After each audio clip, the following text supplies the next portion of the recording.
আমরা হচ্ছি মোটামুটি রেডি। এখন রেডি হয়ে দেখি বাইরে বৃষ্টি। বের হব আজকে শুক্রবার। এই মুহূর্তে দেখেন বাচ্চারাও রেডি হয়েছে, আমিও মোটামুটি রেডি, জাস্ট হিজাবটা পিন করব। ওই টাইমে দেখি বাইরে বৃষ্টি। এই যে মেয়েদের দেখায়, এই যে হচ্ছে একজন রেডি হয়ে বসে আছে, আরেকজন আছে দেখাইতেছি, এই যে আরেকজন ও রেডি হয়ে বসে আছে। আর এদিকটায় হচ্ছে বৃষ্টি দেখায়। অনেকদিন হলো বাইরে বের হওয়া হয় না, তাই ভাবলাম বাচ্চাদের নিয়ে আজকে একটু বাইরে ঘুরতে যাই। এই মুহূর্তে দেখেন রেডি টেডি হয়েছি। কিছুক্ষণ আগেও আবহাওয়া ঠিক ছিল, রোদ ছিল, বাট এখন তো অবস্থা খারাপ, তো বাইরে আর বের হওয়া হইলো না। কি আর করার। বারান্দার কি অবস্থা, যে গাছটা মাত্র লাগাইলাম আজকে, দেখা যাক এটার উপর দিয়ে উঠে কিনা।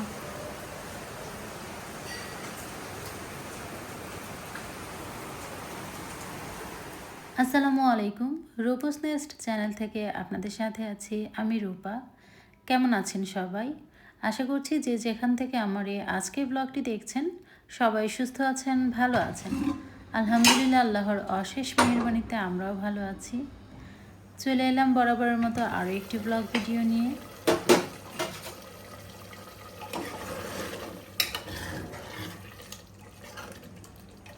আজকে ব্লগে থাকছে 2 দিনের কিছু অল্প অল্প করে ক্লিপ নেওয়া। আগের দিন হচ্ছে ঘুরতে যাব, এর জন্য রেডি হয়েছিলাম, বাচ্চা কাচ্চা নিয়ে আমি সহ রেডি হয়ে গেছি। ওই মুহূর্তে বৃষ্টি এসেছে, যেতে পারিনি। তো বৃষ্টি আসার পরে হচ্ছে কিছুক্ষণ ওয়েট করেছিলাম, তারপরেও বৃষ্টি থামেনি, এর জন্য আর বাইরে যাওয়া হয়নি। তাই আজকে ঘুম থেকে উঠেই হচ্ছে নাস্তা করে আমরা সবাই মিলে ভাবছিলাম আজকে একটু সকাল সকালই বাইরে বের হব, বৃষ্টি হোক বা নাই হোক বৃষ্টির মধ্যেই বেরিয়ে পড়ব। কারণ মেয়েরা খুবই আশা করে বসে আছে বাইরে বের হবে, ঘরের বাইরে একটু বাইরে ঘোরাঘুরি করবে। আমাদের বাইরে যাওয়া মানেই তো জয়নাল আবেদিন পার্ক, তাই না? তো সেই পর্যন্তই যাব।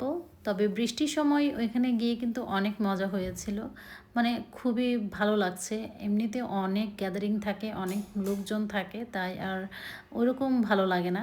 তবে সুন্দর একটা স্নিগ্ধ পরিবেশ পেয়েছি আমরা। এই তো সকালে নাস্তাটা রেডি করে নিচ্ছি বাচ্চাদের জন্য।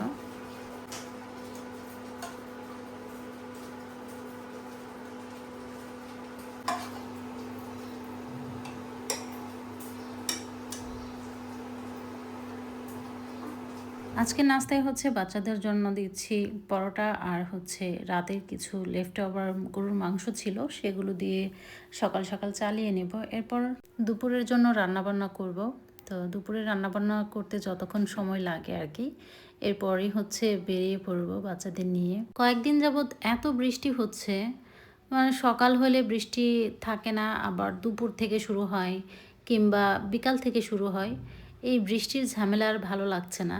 বাচ্চারা স্কুলে যেতে পারছে না, স্কুলে যাওয়া নিয়ে ঝামেলা হচ্ছে এই বৃষ্টির কারণে। এরপর হচ্ছে বাইরে বাজার করতে বের হইতে পারতেছি না, বিভিন্ন ঝামেলাই হয় এই বৃষ্টির কারণে। এদিকটায় দেখেন আমরা রেডি হয়ে গেছি। তো আজকে তো নিয়ত করেই ফেলেছি বাইরে বের হবই। তো বাচ্চাদের নিয়ে বাইরে বেরিয়ে পড়েছি, রাস্তাঘাট একদম ফাঁকা ছিল। বৃষ্টি হওয়াতে একদিকে ভালোই হয়েছে, আমরা 3 মা মেয়ে মিলে খুবই এনজয় করেছি, কারণ পার্কটা একদম ফাঁকা ছিল।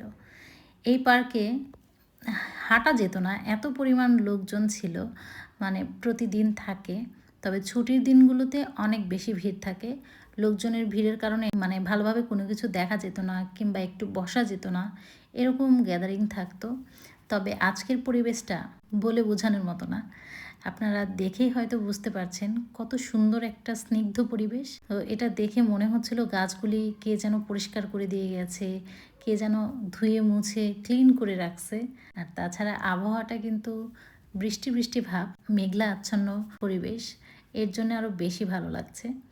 আমার তো বৃষ্টি ভালোই লাগে, বাট যখন বিরক্তি হয়, কোনো কাজ করতে পারি না, বাজারে যেতে পারি না, কিংবা বাচ্চাদের নিয়ে স্কুলে যাওয়া ঝামেলা হয়, তখন খুবই বিরক্তি লাগে।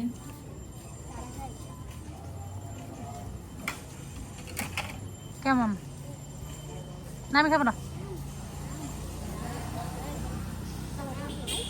আমরা এখন এ পাশটা একটু বসেছি। এই সাইডটাই কখনো আমাদের আসা হয়নি। জাস্ট রাস্তার ওই সাইডে দিয়ে কিছু কিনে এরপর চলে যেতাম। ফুড পার্ক অ্যান্ড ক্রাফট এখানে কখনোই আসা হয়নি।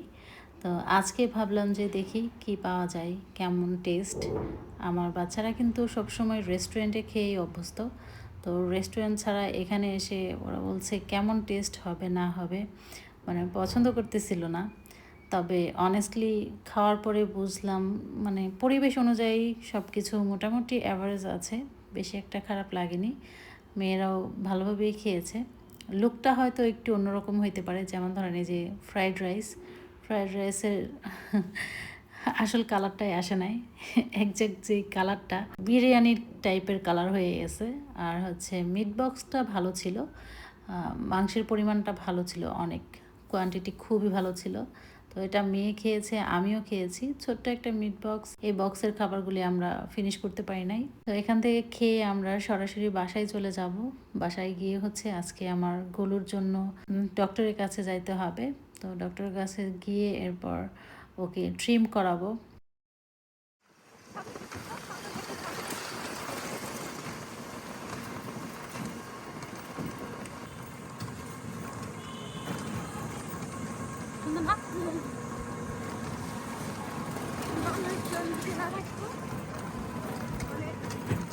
জয়নুল আবেদিন পার্ক থেকে আমাদের বাসা কিন্তু বেশি একটা দূরে না, কাছেই আছে মোটামুটি। তো পার্ক থেকে এসে আমি বাচ্চাদেরকে বাসায় রেখে এরপর হচ্ছে গোলুকে নিয়ে ডক্টরের কাছে আসছি। তো এখানে এসে দেখি একটা ডগ, এটা খুবই ফ্রেন্ডলি ছিল, সবার কাছে কাছে যাচ্ছে আর গা ঘেঁষে দাঁড়াচ্ছিল, সবার কাছ থেকে একটু আদর নিতে চাচ্ছিল।